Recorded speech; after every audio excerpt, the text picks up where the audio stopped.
Nous parlerons du traitement de l'irritabilité dans les troubles du spectre autistique, des médicaments antipsychotiques autres que la risperidone et l'aripiprazole, et des fonctions de la formation à la gestion parentale.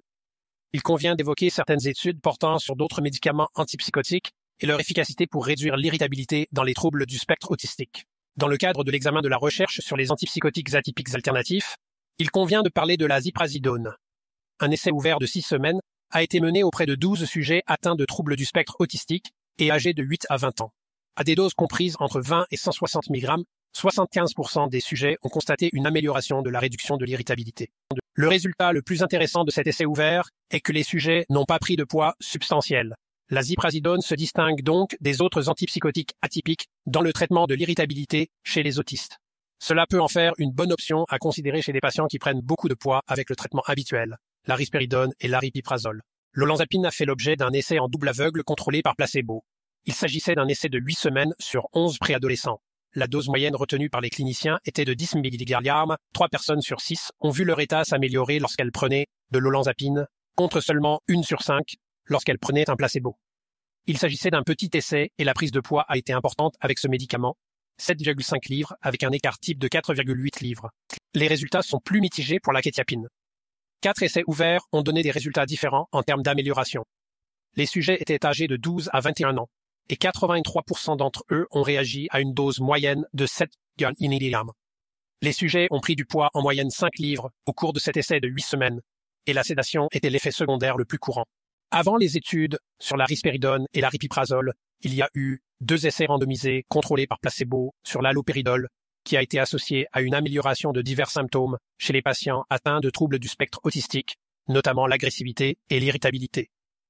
Les effets indésirables les plus fréquents de l'alloperidol sont les dystonies focales et les dyskinésies, qui sont plus fréquentes dans cette population de patients que dans les essais sur les antipsychotiques atypiques.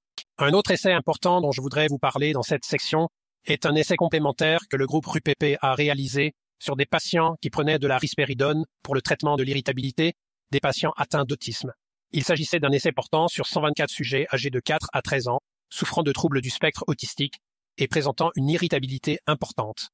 Cet essai visait à déterminer si l'ajout d'une formation à la gestion parentale entraînait des bénéfices supplémentaires chez les personnes prenant de la risperidone pour le traitement de l'irritabilité.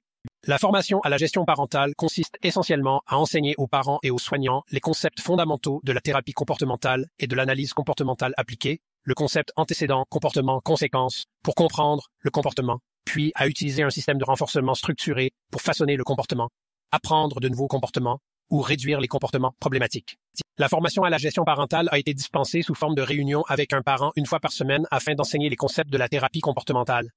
Les mesures des résultats comprenaient l'échelle ABC irritabilité, utilisée dans la plupart de ces essais pour mesurer la sévérité de l'irritabilité, ainsi qu'un questionnaire sur les situations à la maison pour avoir une idée de la sécurité et de la nature gérable des comportements à la maison.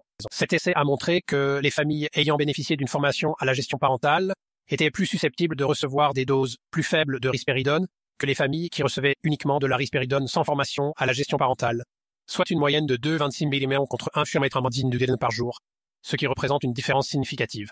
Il s'agit simplement de rappeler aux cliniciens qu'ils doivent également évaluer si les patients reçoivent ou non une analyse comportementale appliquée de haute qualité ou des traitements comportementaux à la maison et à l'école. Lorsque ces traitements comportementaux sont dispensés à domicile, le clinicien comportementaliste peut apprendre aux parents et aux soignants à utiliser certaines de ces mêmes techniques pour gérer les comportements, ce qui peut permettre de réduire les doses de médicaments. Pour en revenir à l'approche clinique du traitement de l'irritabilité, les meilleures preuves existent pour la risperidone et l'aripiprazole. Mais comme souligné dans cette catégorie, les cliniciens peuvent envisager l'utilisation de la ziprasidone pour gérer l'irritabilité avec un risque moindre de prise de poids. Il existe des preuves plus modestes pour la kétiapine, l'olanzapine et la paliperidone, et quelques preuves pour l'utilisation de l'alloperidol, bien qu'avec des niveaux plus élevés de symptômes extrapyramidaux. Point clé à retenir de cette section. Les données issues d'études ouvertes sur les troubles du spectre autistique suggèrent une prise de poids moins importante avec la ziprasidone qu'avec d'autres antipsychotiques atypiques. Considérez la ziprasidone parmi les traitements de première intention de l'irritabilité dans les troubles du spectre autistique à la lumière de la réduction de la prise de poids. Les études sur l'alloperidol suggèrent une bonne efficacité pour le traitement de l'irritabilité dans l'autisme, mais des taux plus élevés d'effets secondaires liés au mouvement par rapport aux antipsychotiques atypiques. La formation à la gestion parentale enseigne aux parents les concepts de la thérapie comportementale appliquée.